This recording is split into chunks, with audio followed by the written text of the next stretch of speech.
At first, I thought it was a hoax. Somebody was offering me a free first-class trip to Japan, and but he had mentioned Joji Kumagai, who was a colleague in the Japanese community, had recommended me for this trip, and so that's how I heard about it. And I sent in, I basically wrote a short essay on why I wanted to go to Japan and on my background in history. And a couple weeks later, I heard back and they said, "Congratulations, you've been selected."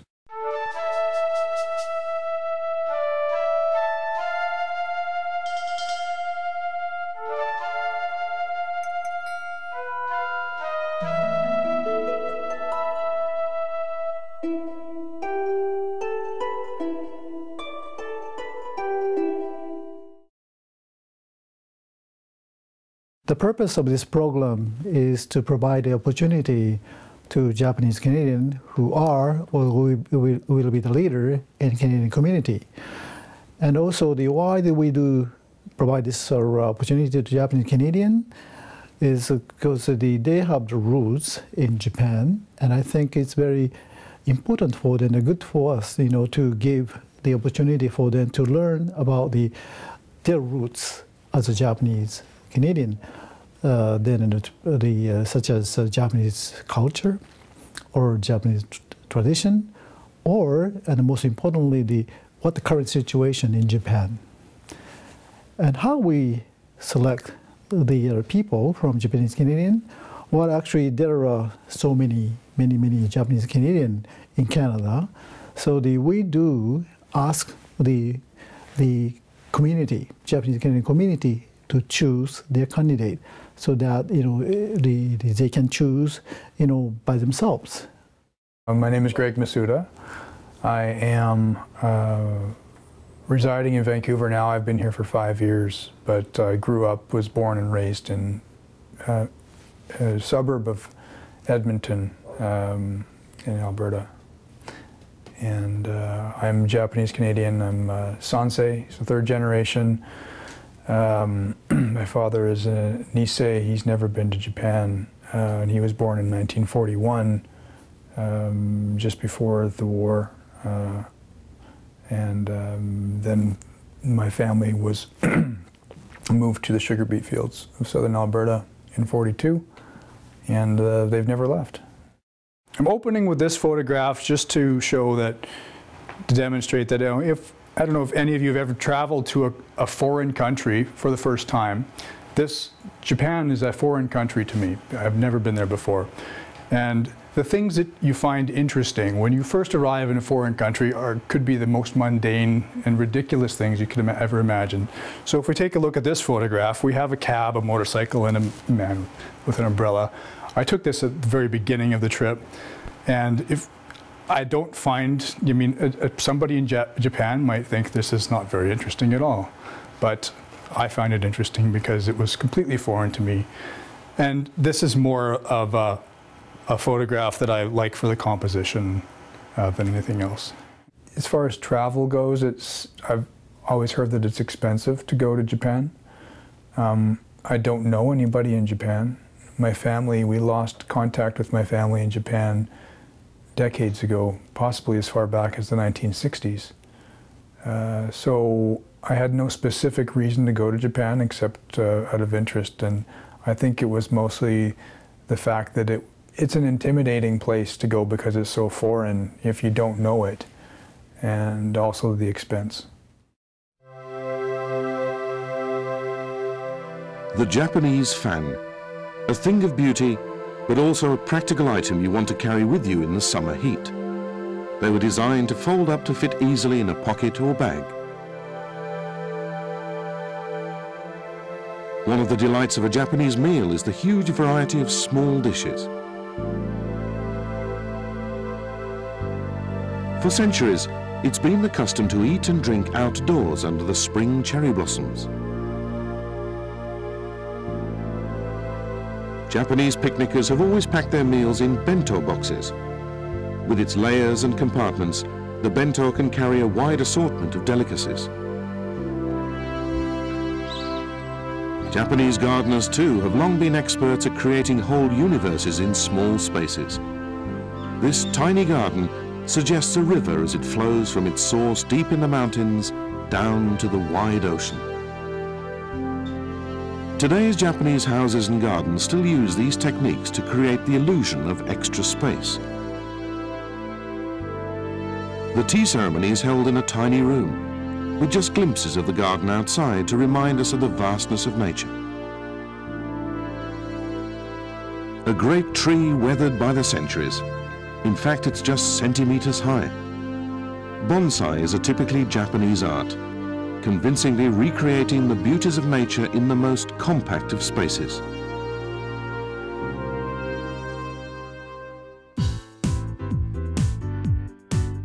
In the modern age, almost as soon as the transistor was invented, the Japanese began using it to create the first compact portable radios. Cars too are becoming ever more compact. This fun mini car is probably about as small as a car can be made. Parked cars take up valuable city space, but now that's changing too, with new designs of underground garage that squeeze over 100 cars into a narrow tube.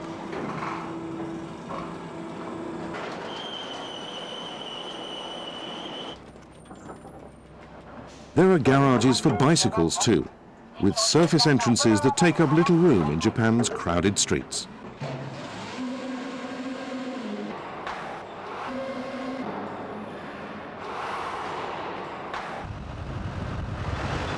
Some people even work in a space that folds away for easy transportation.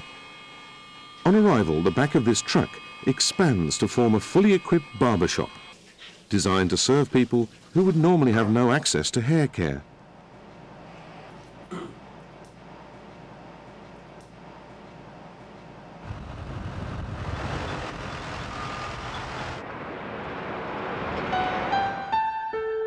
We live in a time of rapid, bewildering changes.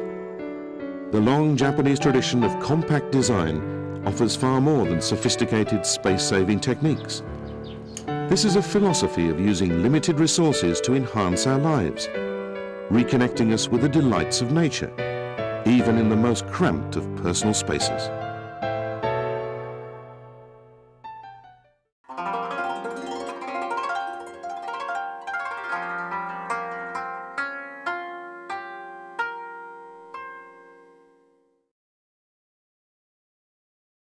I have a business and engineering background, so I did a lot of business travel where you fly and you spend time in the airport, you spend time in a cab, you spend time in a hotel, you spend time in a boardroom meeting people. So there was a lot of that on this trip. We met a lot of dignitaries and government people, and we met Princess Takamoto. But there was also a lot of cultural visits, and we got to experience the food and things like that made the business part was interesting, but there was also the cultural component that made it fun. So we got a little bit of everything. And this is just our lunchbox, basically, but it's just a work of art every time.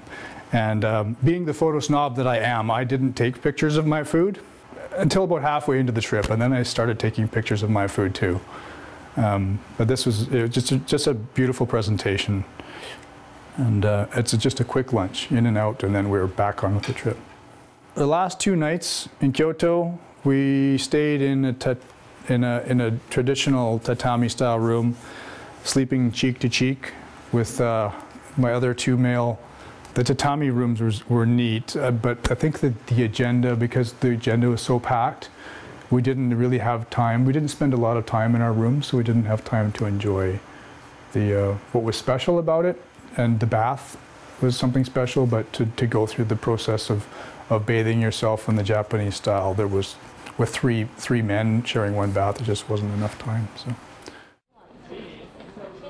Many of the huge number of tourists who visit Japan every year from all over the world choose to stay in Japanese-style inns called ryokan.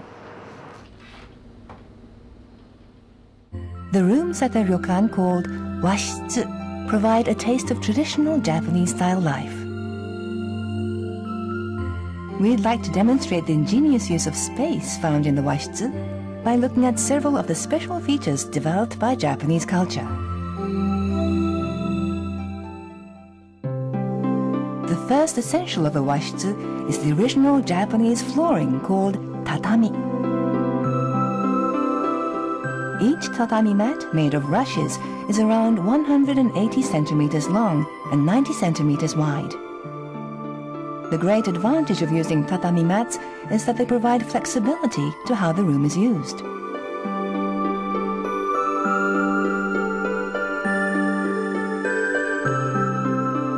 For example, the room can be a dining room if a table is placed in the middle, or a bedroom if futon mattresses are spread out on the mats. Most traditional Japanese rooms have a tokonoma alcove, designated as a space for displaying a hanging scroll and a seasonal flower arrangement.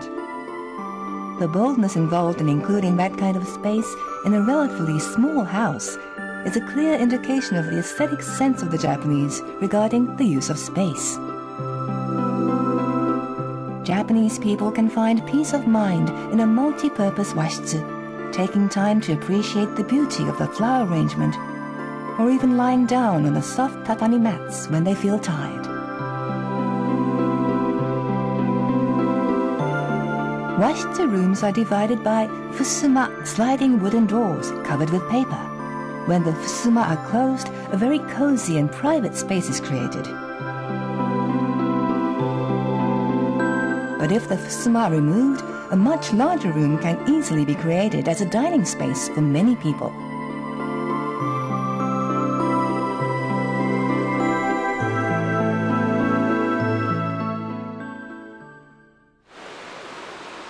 Here, on the upper reaches of a river in Kyoto, the ancient capital of Japan, the flow of the river water naturally cools the air around it. Japanese-style rooms with matting are built out above the river to make use of this natural air conditioning effect.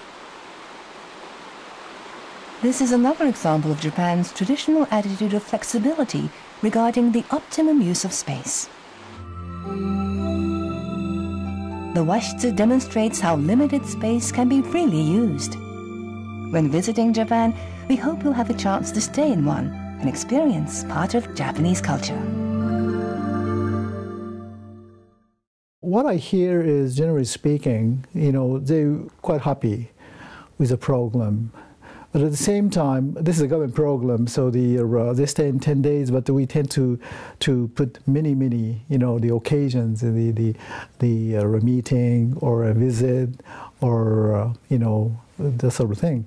So very much tired. It's kind of hectic schedule. So maybe when we organize next time, we will leave some time for them to relax and just to enjoy by themselves.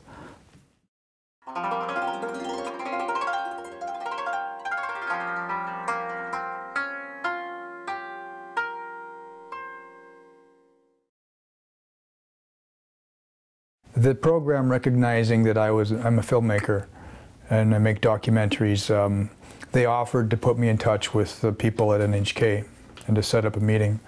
And I happen to know somebody at NHK, so I asked for her specifically. And so she and I were able to meet and discuss projects that I'm working on. I have one that I'm working on with another producer that has to do with Joy Kagawa. Joy Kagawa is involved in that one. I have another one that's about the murder of a Japanese Canadian in 1942, just before the internment was announced. That's one that's in very early stages I'm working on. There's one that I finished for CBC last year called Cue the Muse that I took to NHK to see if they wanted to acquire it. And then the other one that's actually a very big one I'm working on in collaboration with a research project with my brother. And it's about the displacement of the Japanese community in Vancouver and looking at that in comparison to other displacements that happen in Vancouver specifically.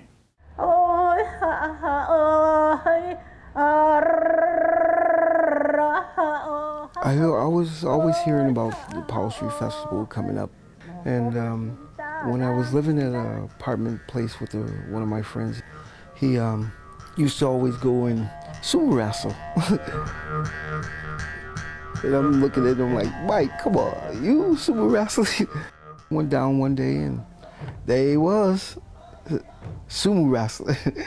And it was so bright and it was so beautiful that day out there.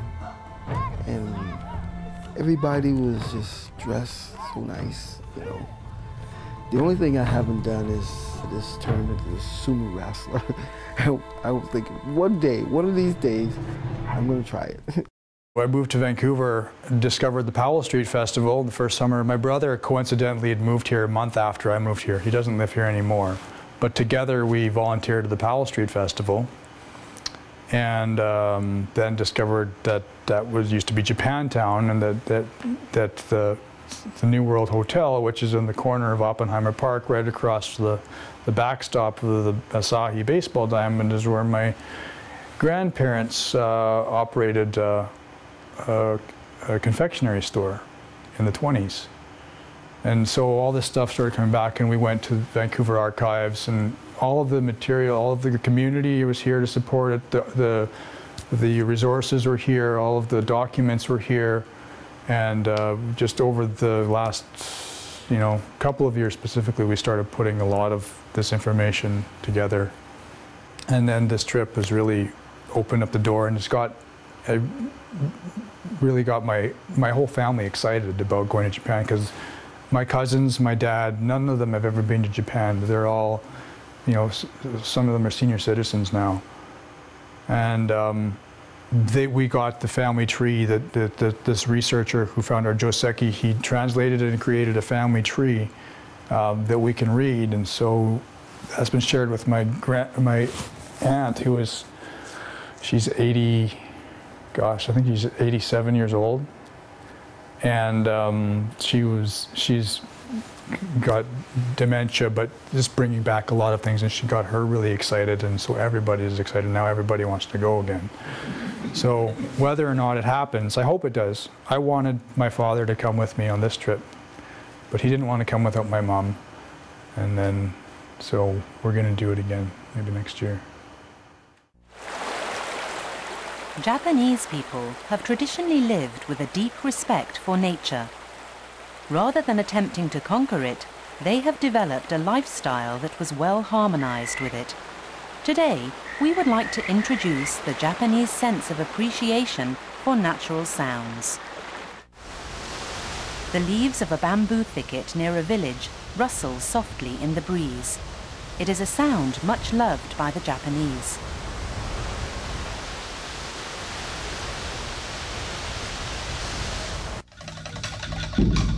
The dry sound of bamboos being hit and the strong reverberations of Japanese drums echo through a bamboo thicket.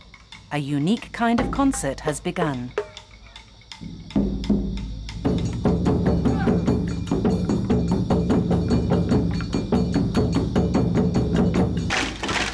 All those present are free to hit the bamboos as they like. This is a symphony played by both humans and nature itself.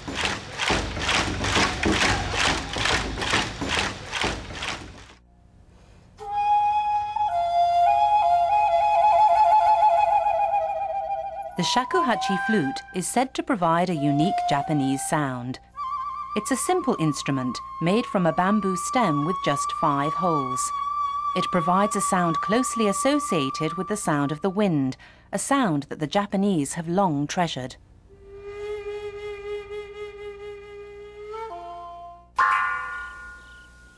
A clear ringing sound echoes from somewhere beneath a tranquil Japanese garden. Its source is a suikinkutsu, an underground water koto, a kind of automatic outdoor musical instrument that makes use of nature.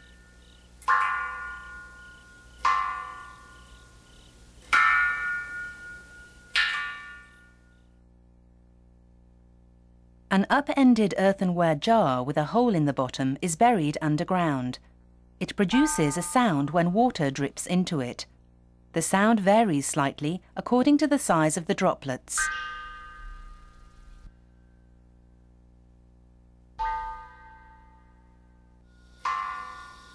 In ways like this, the Japanese have traditionally fostered their keen sensibility towards natural sounds.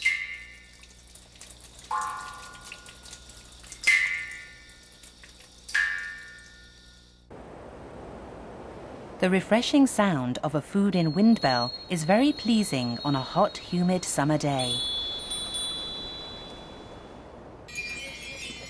Wind bell markets sell many types of food-in, which ring in the slightest breeze to provide a feeling of coolness.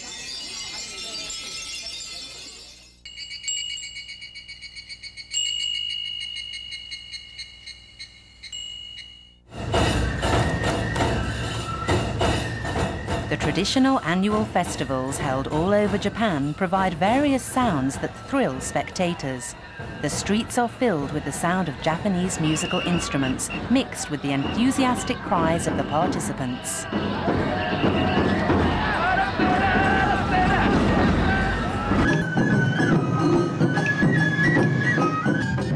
Shamisen, flutes and drums. Men and women of all ages get carried away by these Japanese sounds produced from natural materials. We hope you too will be reminded of the beauties of nature whenever you hear the unique sounds of Japan.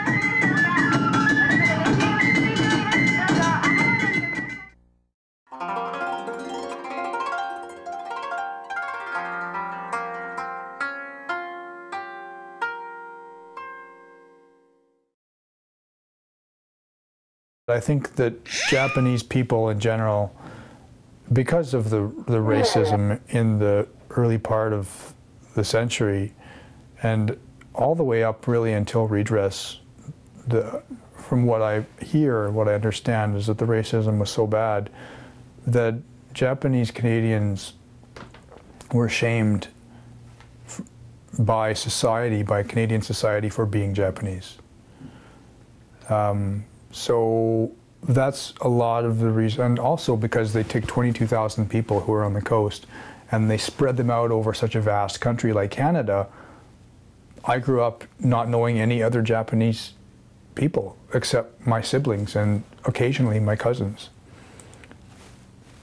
So what do? You assimilate with the rest of society, and so I grew up self-identifying as white. And from some people I talked to, from some Nisei that I know, they didn't want to be Japanese, even though they were fully, Japanese. They didn't want to. They were shamed, and so they felt like they just wanted to be white so they could fit in better. One time I served in our embassy in Washington, D.C. in the States. But unfortunately, at that time, I didn't have much chance to see the Japanese Americans, so-called. But I met some. But in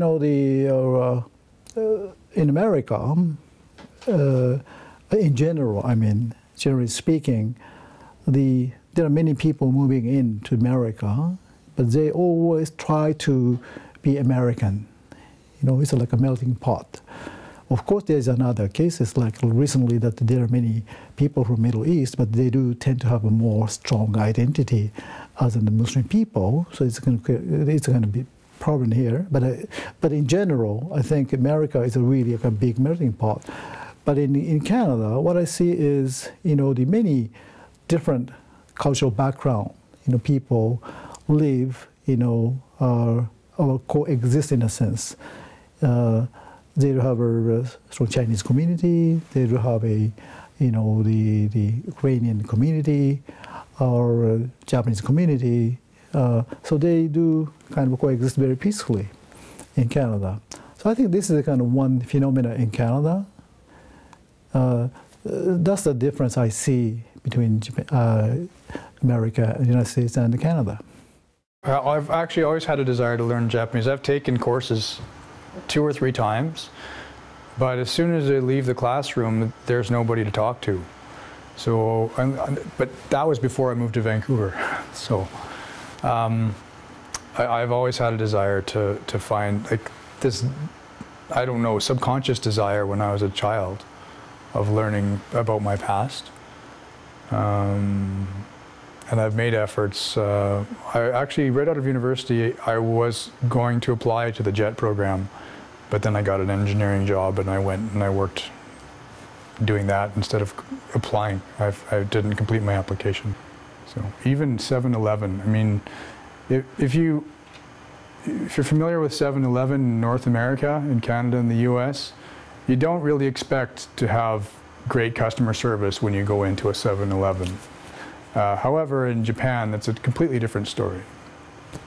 And I just went in looking for a map, and there's a long lineup of people behind me, and the clerk drops everything and comes out from behind the counter and takes me to find the map. And I was, well, you should help these people. And she said, no, I'm going to help you first. And so the quality of service, even in those sorts of jobs, is really outstanding. And I even got a tip from a cab driver. The cab driver gave me a gift, 5 yen in an envelope after he delivered us to our destination. And yeah, that was a surprise too. The customer service was something I heard about, but I didn't expect it to be as amazing as it was. I don't think there's any way I could have gotten lost in Japan, because some random person would have come up to me and offered to help, as they did on more than one occasion. It's extremely clean, and the food was outstanding and not as expensive as I thought it would be. 70% of Japan's land area consists of mountains, and the country has abundant rainfall and large areas of forest. The Japanese have traditionally made extensive use of wood in their daily lives, and their woodworking techniques have reached the very highest standard. We'd like to introduce a selection of traditional Japanese wooden structures.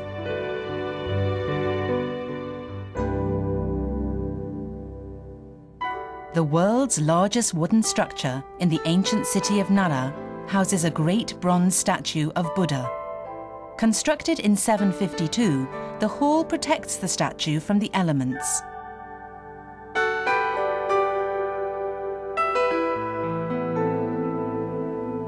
The structure is 57 meters wide and 48 meters high, and incorporates 84 30-meter-long pillars.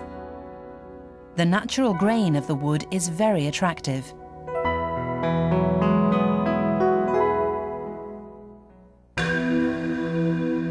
The 5-storied pagoda of Horyuji Temple is the oldest wooden structure in the world. It has survived for 1,300 years. The 32.5-meter-high pagoda is not supported by its walls, but by its pillars and beams.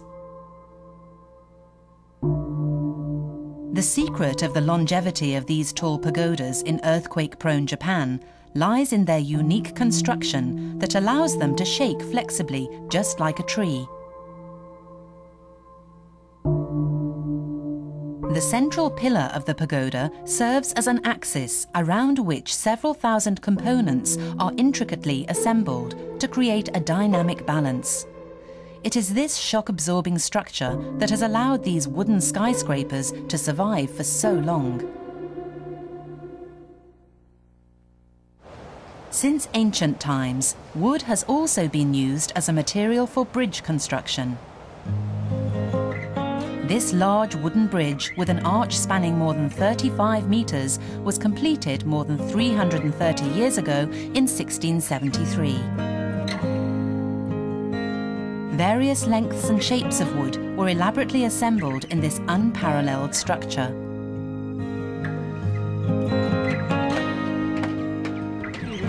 Rebuilding of the bridge is now underway to keep the beautiful bridge for posterity, using wooden construction technology that has been handed down over many generations.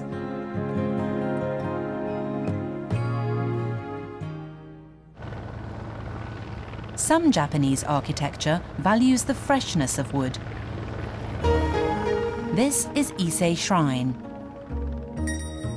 In a tradition going back over 1,300 years, the inner sanctuary is rebuilt every 20 years in exactly the same way.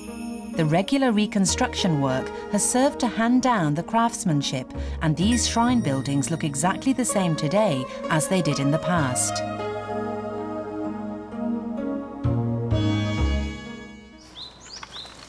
A stable supply of the hinoki cypress wood used in the reconstruction is assured for several hundred years, thanks to Japan's reforestation policy.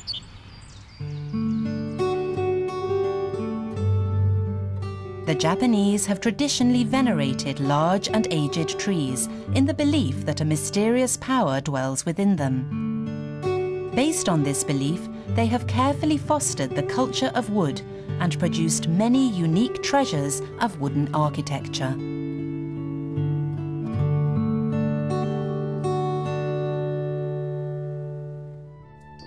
When it was time for me to come home from Japan, I didn't want to come home. I wanted to stay there because I was having such a good time and feeling more and more at home when I was there. And it was a lot easier to be there than I thought it would be as well, even with this huge language barrier because I don't speak Japanese. But I know that because I went, my extended family and my immediate family, my father and my cousins and my brother, they all want to come to Japan now, so there's going to be probably at least 5, 6, 7 new tourists going to Japan because I went. So it's going to help the economy of Japan by that much.